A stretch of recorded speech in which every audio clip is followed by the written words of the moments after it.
안녕하세요. 사연을 부탁해입니다. 오늘의 사연을 소개하겠습니다. 어느 날 퇴근 후 집에 갔더니 집안이 발칵 뒤집어져 있었어요. 들어가자마자 올케 목소리가 집안에 울려 퍼졌거든요. 어머님, 제발 그만 좀 하세요. 우리가 안 갖고 싶어서 안 갖는 게 아니잖아요. 저 회사 그만두고 시험관까지 하고 있는 거 알면서 왜 그러세요? 딱 봐도 우리 아들은 아무 이상 없는데 이게 다 네가 부실해서 그런 거야. 너만 아니었으면 벌써 손주 봤을 거다. 둘 다 아무 이상 없다고 하니까 그러니까 제발 그만 좀 하세요. 근데 얘가 여기가 어디라고 소리를 질러대고 있어. 네 성격이 이따위로 뭐 같으니까 될 일도 안 되는 거야. 어디 감히 며느리가 시어머니 앞에서 빽빽 소리를 질러대고 있어. 어머님이 이렇게 억지 부리지 않았으면 저도 안 그랬겠죠. 계속 말도 안 되는 억지를 부려대시니까 이러는 거 아니겠어요? 이게 진짜 보자보자하니까? 너 지금 막 나가자는 거냐? 네가 그따위로 하면 내가 우리 아들 데리고 올 테니까 그런 줄 알아. 엄마가 금방이라도 올케에게 달려들 기세였기에 제가 급히 엄마를 말렸습니다. 엄마, 지금 뭐 하는 거야? 그만 좀 해. 너도 지금 제가 하는 거 봤지? 제가 정신이 나가도 보통 나간 게 아니라니까. 너 그러다가 곧 내 뺨도 올려 붙이겠다. 엄마가 잔뜩 비아냥거리며 다시 올케 성질을 긁고 있었기에 제가 엄마를 말렸습니다. 엄마, 그만하라니까. 진짜 왜 이래? 넌 제가 하는 거 다 봤으면서 왜 나한테만 뭐라고 해? 넌 엄마가 이런 꼴을 당하고 있는데 딸이 돼서 지금 누구 편이야? 엄마, 가족끼리 편이 어딨어? 그리고 올케도 그만 가봐. 내가 나중에 연락할게. 제 말이 떨어지자마자 올케가 백을 들고 집을 나섰습니다. 암튼 싸가지하고는 쟤 하는지 봐봐라.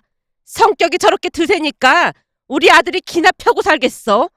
올해까지 임신만 안 돼봐. 내가 우리 아들 데리고 와버릴라니까. 엄마, 제발 부탁인데 정도껏 좀 해. 결혼해서 잘 살고 있는 정민이를 엄마가 왜 데리고 와? 엄마가 이러니까 올케가 더 바득바득 대드는 거 아니야. 엄마가 단단히 착각하는 게 있는데 엄마가 데리고 온다고 정민이가 따라오긴 한데 대체 결혼한 아들한테 왜 그렇게 집착을 하는 거야? 엄마 그거 병이야 병. 그동안 쌓인 게 많았던지라 저도 모르게 그 말이 튀어나오고 말았는데요. 병이라는 말을 듣자마자 엄마가 다시 불같이 화를 내기 시작했습니다. 뭐? 병? 엄마 편은 못 들망정? 뭐가 어쩌고 어째? 병! 네 엄마 몹쓸 병 걸려서 아주 좋겠다 좋겠어. 엄마가 방문을 벌컥 열고 들어가 버렸습니다. 우리 집은 동생 부부가 결혼을 한 뒤로 조용할 날이 없었는데요. 엄마 올케가 만나기만 하면 눈에 불을 켜고 다퉜습니다. 엄마 못지않게 올케도 한 성격 하다 보니 절대 참고만 있지 않았으니까요. 그 모습을 고스란히 지켜봐야 했던 가족들은 멀미가 날 지경이었어요. 물론 대부분의 원인 제공자는 엄마였다고 해도 과언이 아니었습니다. 결혼 전부터 아무 이유 없이 올케를 마음에 들어하지 않던 엄마가 대놓고 올케를 힘들게 했거든요. 그 와중에 3년이 넘게 동생 부부가 임신을 못하고 있자 엄마가 대놓고 올케를 괴롭히기 시작했습니다. 병원에서는 두 사람 다 아무 이상이 없다고 했지만 엄마는 마치 올케에게 이상이 있어서 임신이 안 되는 것 마냥 그렇게나 몰아붙였습니다. 어느 날 병원을 다녀온 동생과 올케를 불러서 엄마가 물었어요.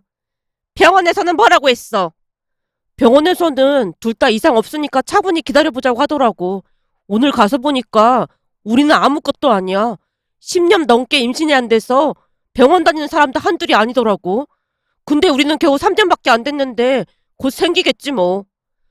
동생이 나름 올케를 방어해주기 위해 눈치 보며 말을 꺼냈는데요. 엄마가 버럭한 채 외쳤습니다.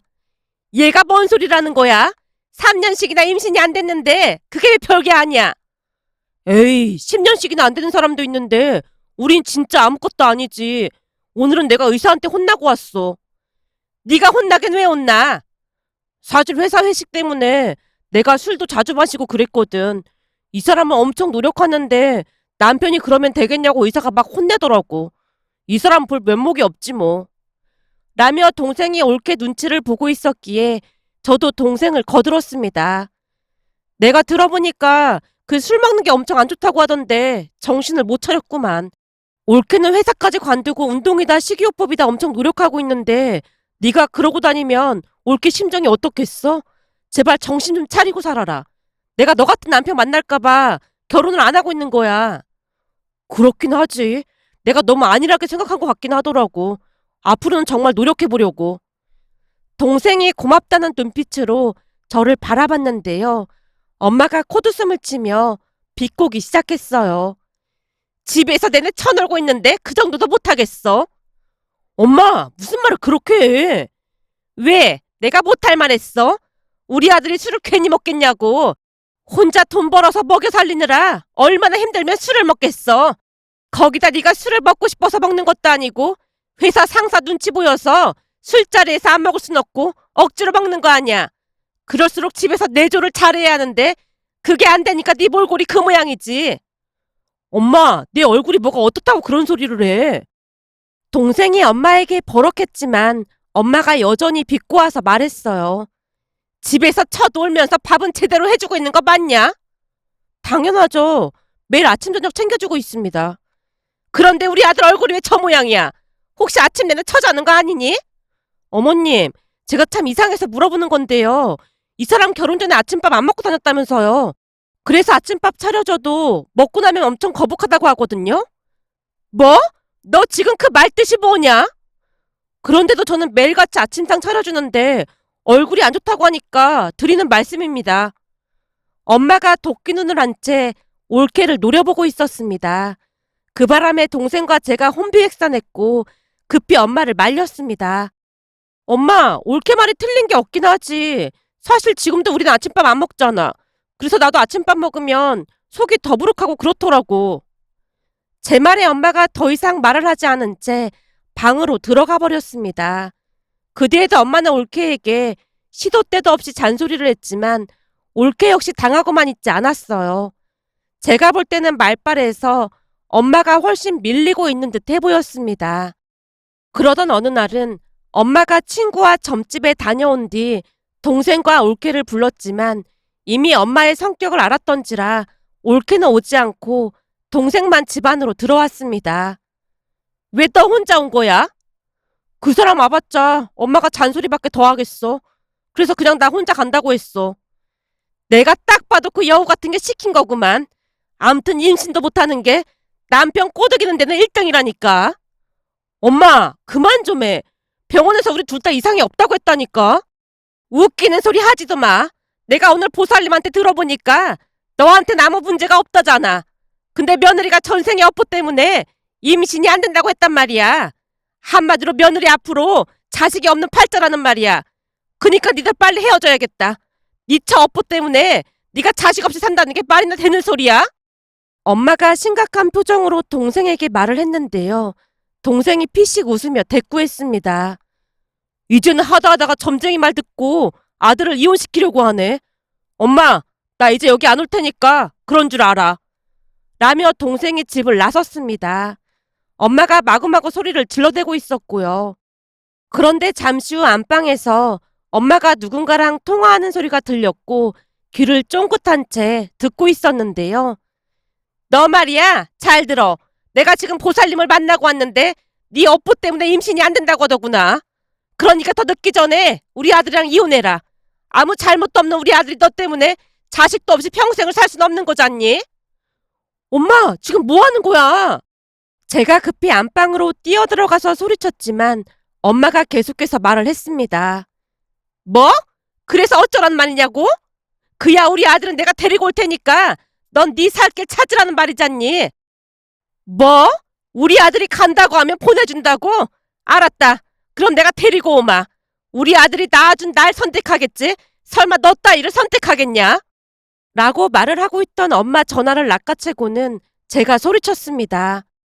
엄마, 결혼해서 가정이 생긴 아들한테 지금 뭐 하는 거야? 이건 집착이야, 집착. 그러니까 그만 좀 해. 아니, 얘가 왜 이래? 내가 낳아서 키웠는데 이 정도도 못해? 엄마, 자식은 소유물이 아니라고 내가 몇 번이나 말했잖아. 자식을 키우는 건 부모가 해야 할 마땅한 의무인 거야. 내가 이만큼 키워줬으니까 네가 나한테 이 정도는 해줘야지. 그거 정말 잘못된 생각인 거야. 그리고 그러려면 아들한테만 그러던지. 왜 올케를 못 잡아먹어서 안달이 났냔 말이야.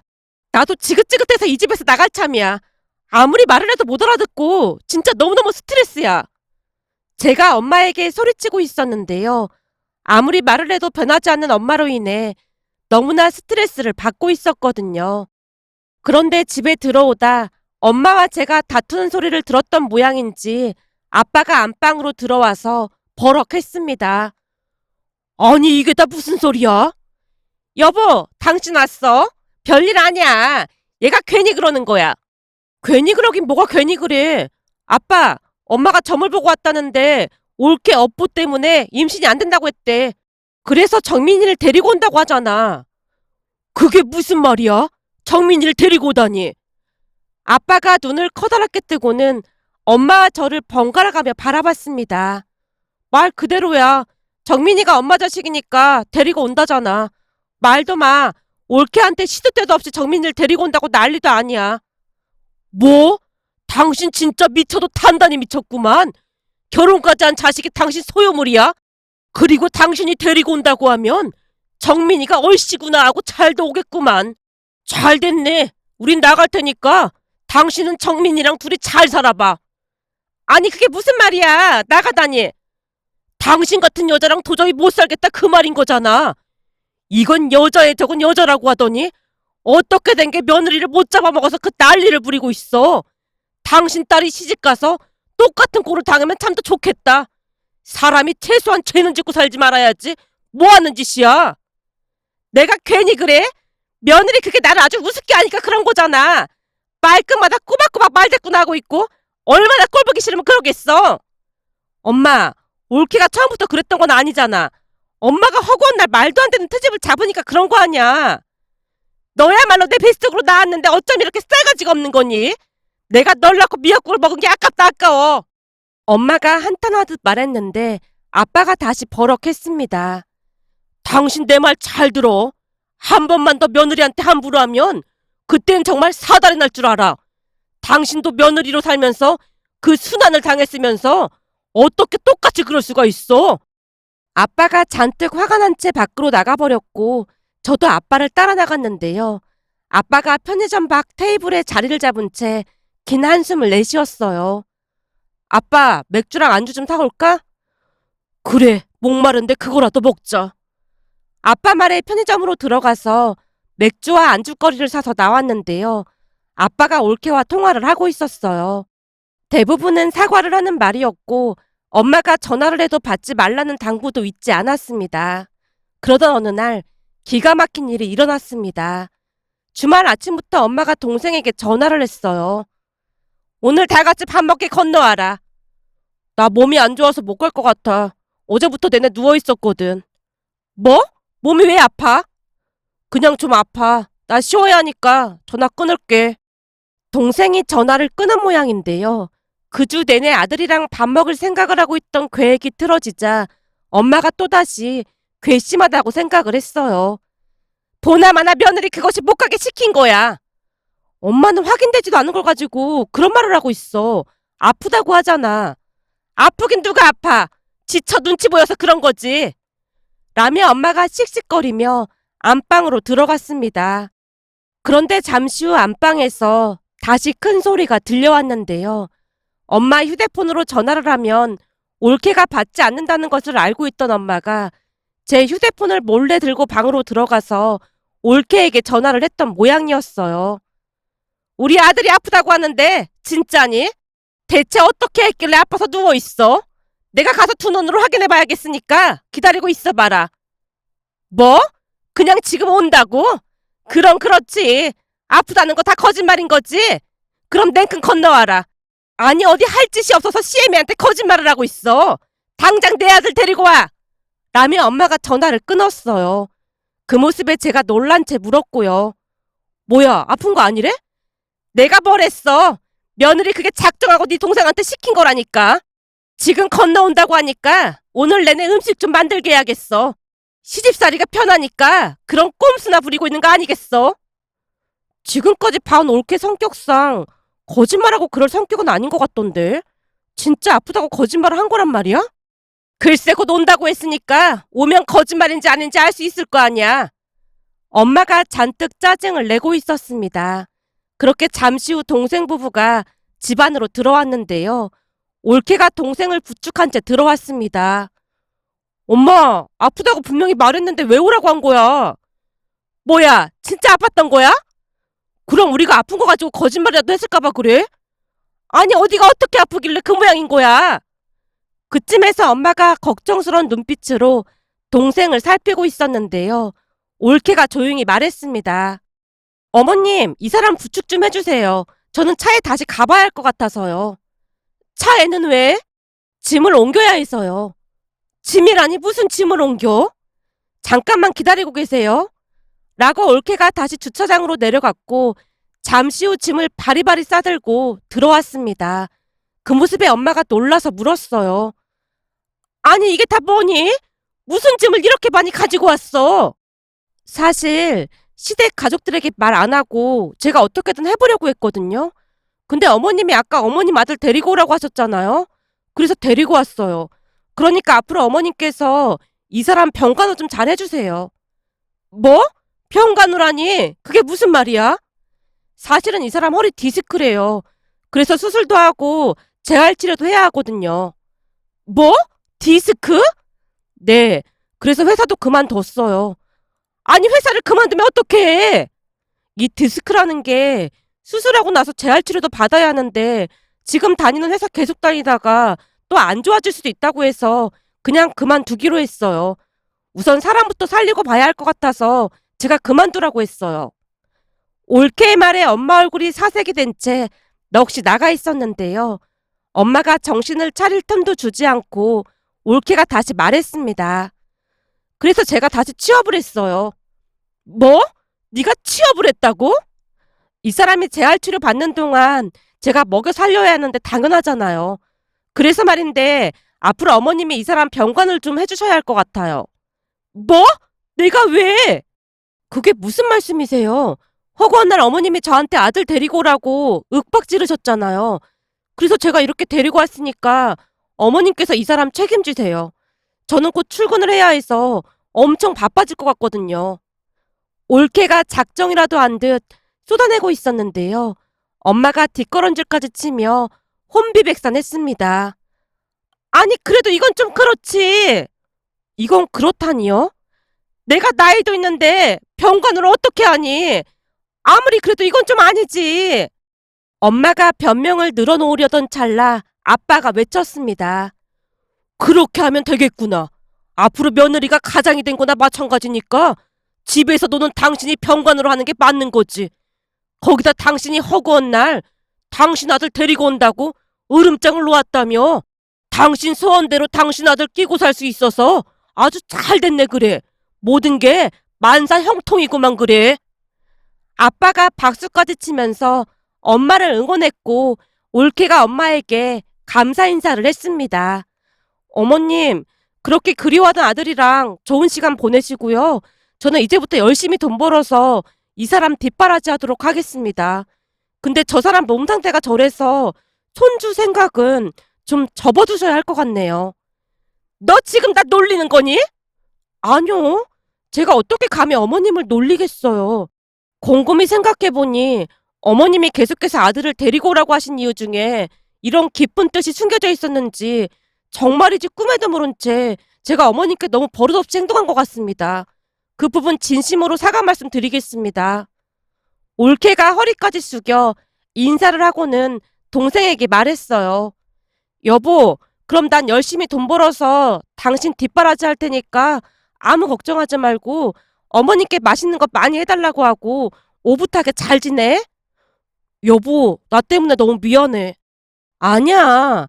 그동안 당신이 나를 먹여 살렸는데 이제는 당연히 내가 그래야 하는 게 맞는 거지. 그럼 저는 회사 나가기 전에 이것저것 공부도 좀 하고 준비를 해야 해서 이만 가보겠습니다. 어머님, 다시 한번 감사드립니다. 라며 올케가 집을 나섰는데요. 그제서야 정신이 든 듯 엄마가 올케를 따라 나가며 말했어요. 얘, 그냥 그렇게 가버리면 어떡하니? 네 남편 덩치가 작은 것도 아니고 내가 병관으로 어떻게 해? 세상에서 가장 위대하신 분이 엄마라고 하잖아요. 어머님께서 그리 귀하게 생각하던 아들인데 아마도 초인적인 힘이 쏟아나실 거예요. 아무 걱정하지 마세요.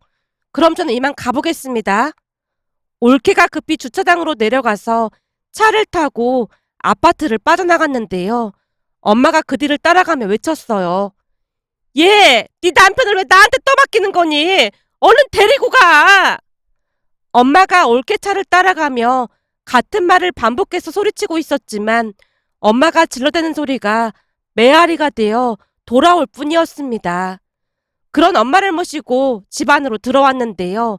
아빠가 한심하다는 듯이 말했어요. 그동안 며느리를 달달 볶아대더니 아주 잘됐다 잘됐어. 당신 귀한 아들이 저리 됐으니 손주 타령은 할 생각도 하지 마. 그나저나 곧 수술도 해야 한다니까 당신 귀한 아들 병간호 잘해주라고. 엄마, 나 수술하고 나면 잘 일어나지도 못한다고 하니까 엄마가 많이 도와줘야 해. 재활치료 잘못하면 회복 기간이 더 길어질 수도 있다고 하더라고. 아빠와 동생이 엄마를 압박하기 시작했고 금방이라도 쓰러질 듯 엄마 얼굴이 창백해져 있었습니다. 그 뒤 올케는 취업을 해서 일을 시작했고 동생은 디스크 수술을 한 뒤 엄마가 병간호를 시작했어요. 올케가 오며 가며 도와주긴 했지만 종일 엄마 혼자 병간호를 하다 보니 엄마 얼굴이 말이 아니었습니다. 그렇게 동생이 수술한 지 일주일 정도 지났을까요? 올케에게 전화가 걸려와서 받았는데요. 올케가 다급한 목소리로 말을 했어요. 형님, 어머님이 교대해줄 시간이 한참 지났는데 안 오셔서 연락드렸어요. 오늘 주말이라 올케가 병원에 있었구나. 네, 근데 저도 내일 출근을 해야 해서 어머님이 교대를 해주셔야 하거든요. 혹시 어머님 집에 계신 거예요? 아니, 오늘은 집에도 안 왔는데 내가 전화해볼게. 라고 전화를 끊고 엄마에게 전화를 걸었지만 전화 연결이 되지 않았습니다. 결국 제가 올케에게 다시 전화를 했어요. 올케, 엄마가 전화를 안 받는데 혹시 병원 오신 거야? 아니요. 전화도 안 받으시고 그냥 연기처럼 사라지셨어요. 설마 도망간 건 아니겠지? 네? 도망이요? 설마요. 올케, 우선 전화 좀 끊어봐. 그리고 우선 내일은 내가 가서 병간호 할게. 형님도 출근해야 하잖아요. 바쁜 시기가 아니라 회사에 급한 일이 생겼다고 지금 말해놓을게. 그리고 엄마는 내가 수소문 해볼 테니까 기다리고 있어봐. 다시 전화를 끊고 아빠에게 소식을 전했는데요. 아빠가 놀란 채 버럭했습니다. 네 엄마 도망간 게 분명해. 설마 진짜 도망갔을까? 전에도 니들 외할머니 병간호 당번 날 도망간 적 있었잖아. 아, 맞다. 그날 엄마가 당번이었는데 도망갔었지? 그때 생각이 나서 헛웃음이 터져나오고 말았는데요.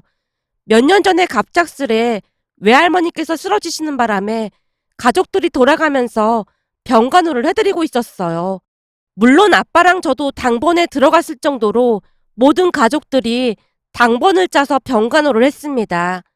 그런데 몇 번 병간호를 했던 엄마가 어느 날 소리 소문 없이 사라지는 바람에 난리가 난 적이 있었어요. 그때 이모가 엄마를 찾아왔는데요. 가족들에게 모진 말이란 말은 다 들었답니다. 그때를 떠올리던 아빠가 급히 이모에게 전화를 해서 엄마의 위치를 쫓기 시작했습니다.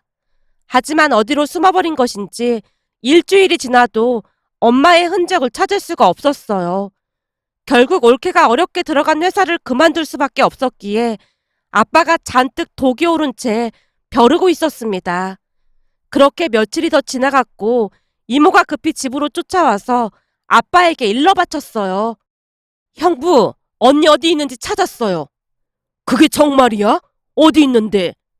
언니 친구 중에 옥순연이라고 있잖아요. 옥순이? 그 제주도 산다던 그 친구? 예, 제주도 내려가서 감귤 농사한다던 그 친구요. 설마 거기가 있단 말이야? 거기서 일 도와주면서 밤에는 그 옥순연이랑 술 퍼먹고 띵까띵까 놀고 있대요. 처제는 그걸 어떻게 한 거야? 그 옥순연이 동생 옥자랑 나랑 동창이잖아요. 옥자가 어제 가족들하고 제주도 갔다가 옥순연이 집에 들른 모양인데 둘이 술 취해서 마루에 대자로 뻗어서 널브러져 있더래요. 그 옥순연이 술주정 때문에 가족들하고 영 끊고 살다시피 했다는데 어제는 옆에 우리 언니까지 그러고 있는 모습에 옥자가 놀라서 연락을 했더라고요. 아주 고주망탱이가 돼 있어서 처음에는 못 알아보고 누구냐고 물었더니 언니가 혀 꼬부라지는 소리로 이름을 대더래요. 이놈의 옆에 내가 정신이 나가도 보통 나간 게 아니구만. 아들 병가노라고 했더니 고주망탱이가 돼서 그러고 있단 말이야. 저제 나한테 거기 주소 좀 알려줘봐. 형부, 그러지 말고 이왕 이렇게 된 김에 같이 가요. 그 옥순연이가 혼자 사는 집이라 오해를 받을 수도 있잖아요. 그리고 너도 같이 가자. 라며 이모가 저까지 지목했기에 우리는 졸지에 제주도까지 갔습니다. 집에 도착을 했지만 인기척이 없는 모습에 이모가 조용히 말했어요. 형부, 언니 성격에 금세 톡 낄 수도 있으니까 저기 숨어 있어요. 내가 이놈의 옆에 내를 진짜, 아유, 내가 진짜 제명에 못 살겠다. 결국 우리는 몸을 숨긴 채 두 사람이 나타나기만을 기다렸고 잠시 후 두 사람이 모습을 드러냈는데요. 아빠가 쏜살같이 달려가서 엄마 뒷목 옷깃을 낚아챘습니다. 어? 당신 여긴 어떻게 온 거야? 당신 때문에 지금 집안이 쑥대밭이 됐는데 그게 할 소리야? 그러게 내가 병가는 못한다고 했잖아. 아니 며느리한테 당신 귀한 아들 데리고 오라고 할 땐 언제고 쥐도 새도 모르게 이렇게 내빼면 우리는 뭐가 되냔 말이야. 나도 잘 해보려고 했는데 도저히 못하겠는 걸 어떡해. 그리고 병실에 다른 사람들이 하는 말이 며느리가 야물딱 쪄서 나보다 훨씬 잘한다고 그러더라고. 그러니 잘하는 사람이 하는 게 맞는 거잖아. 당신 지금 제정신이야? 잘 들어. 당신 때문에 며느리가 어렵게 들어간 회사까지 관두고 지금 당신 귀한 아들 병간호 중이니까 앞으로 생활비는 당신이 벌어서 쓰도록 해. 뭐? 나보고 생활비를 벌어 쓰라니. 그게 무슨 말이야. 당신 여기서 일도 잘한 모양인데 서울 올라가서도 그렇게만 살면 돼. 그렇잖아도 내가 종철이한테 당신 취직을 좀 부탁해놨어. 뭐? 나보고 종철씨네 치킨집에서 일하라는 거야? 나 못해. 거기 기름 냄새 나고 얼마나 정신이 없는데 내가 거기서 일을 어떻게 해. 못하긴 뭘 못해. 당신 여기서 감귤농사도 도왔다면서. 여기는 쉬엄쉬엄 하는 거고 종철씨네 치킨집은 잠시도 쉴 틈이 없잖아. 난 거기서 절대 못해. 엄마가 펄쩍펄쩍 뛰면서 손사래를 치고 있었습니다. 그러게 아픈 남편 먹여 살린다고 회사 잘 다니고 있던 며느리를 왜 그만두게 해. 앞으로 내가 아들 며느리 생활비까지 줘야 하니까 당신은 무조건 종철이네 가게 가서 일해. 아니면 아픈 당신 아들 뭐 먹고 살게 할 거야. 그러다 며느리가 못 산다고 나가기라도 하면 그땐 진짜 당신이 아들 데리고 살아야 하는데 그럴 수 있겠어? 하긴 당신이 허구한 날 아들 데리고 온다고 했으니까 당신한테는 좋은 일이 되는 건가? 아니야. 난 죽어도 같이 못 살아. 어찌나 까탈스러운지 난 못 데리고 살아. 그러니까 아들 며느리 이혼하는 꼴 보기 싫으면 치킨집 가서 열심히 일할 생각이나 해. 아빠가 어찌나 단호하게 말을 하던지 엄마가 통 안에 눈물을 흘리고 있었습니다. 그렇게 억지로 끌려 올라온 엄마는 압박을 이기지 못한 채 종철이 아저씨네 치킨집에서 일을 하기 시작했는데요. 집에 들어오면 쓰러져 잠이 들기 바빠 보였습니다. 시간이 지나 어느 날은 올케가 아빠에게 살짝 물었어요. 아버님, 그이 많이 나아져서 제가 일을 다녀도 될 것 같아요. 일자리는 구했고 전에 다니던 회사 선배가 소개해줘서 잘 될 것 같아요. 그럼 당분간은 취직했다는 소리 하지 말고 다녀라. 이참에 네 시애미는 된통 더 고생을 해봐야 다시는 아들 데리고 간다는 소리 못할 거 아니야. 아빠가 작정을 한 듯 말을 했습니다. 결국 그 뒤에도 엄마는 한동안 치킨집에서 일을 해야만 했답니다. 그 뒤 시간이 지나 동생도 많이 좋아져서 다시 취직을 했지만 올케도 여전히 회사를 다니고 있었는데요. 오히려 임신에 대해 잊고 지내다 보니 놀랍게도 자연 임신이 되었습니다. 그 소식을 듣자마자 엄마에게 알렸지만 엄마는 듣는 둥 마는 둥 한 채 관심조차 없어 보였어요. 엄마, 올케 임신했다니까? 근데 하나도 안 기쁜 것 같네? 임신을 하든 말든 난 관심도 없으니까 내 앞에서 네 동생 부부 얘기 꺼내지도 마. 난 앞으로 내 인생 살아갈 참이니까. 혹시나 우리한테 손주 봐달라고 한다거나 그런 말은 입 밖에도 꺼내지 말라고 전해. 뭐야, 허구한 날 귀한 아들 타령을 그렇게 하더니만 너무 많이 변한 거 아니야? 귀한 아들 같은 소리 하고 있네. 앞으로 제발 날 찾지나 말라고 해. 내가 그때 생각하면 지금도 잠이 안 와. 라며 엄마가 방으로 들어가 버렸습니다. 그 뒤 엄마는 동생 부부 일에 일체 관심을 끄고 살고 있답니다. 얼마 전 조카가 태어났지만 시큰둥한 엄마 모습에 너무나 신기하다는 생각이 들어 이렇게 글 남겨봅니다. 오늘의 사연은 여기까지였습니다. 즐겁게 보셨다면 구독, 좋아요 부탁드립니다. 고맙습니다.